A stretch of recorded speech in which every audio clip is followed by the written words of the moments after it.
పాత్రల్ని ఇద్దరు ముగ్గురిని పిలిచి మేము మరి ఒడియాలోనే పాటలు పాడించి ఒడియాలోనే వారు సువార్త చేస్తున్నాం. దేవుడు మరి ఏదో రకంగా సువార్త చేయమని చెప్పాడు కాబట్టి మరి తెలిసిన వారితో సువార్త మేము చేస్తున్నాం. మా కోసం ప్రార్థించండి.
యేసయ్య గొప్ప దేవుడు, పునరుద్ధాన అయిన దేవుడు, మన కోసం, పాపులైన మన కోసం, ఈ లోకం నివాసుల కొరకు ఆయన మరణించి తిరిగి లేచిన దేవుడు, పునరుద్ధానుడైన దేవుడు, ఒకే ఒక దేవుడు, తిరిగి లేచిన దేవుడు.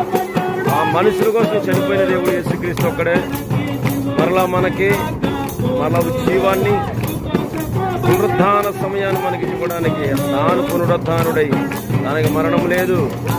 క్రీస్తుని నమ్మిన వారు మనకి కూడా మరణం లేదు. క్రీస్తుని నమ్మమని మేము తెలియపరుస్తున్నాం.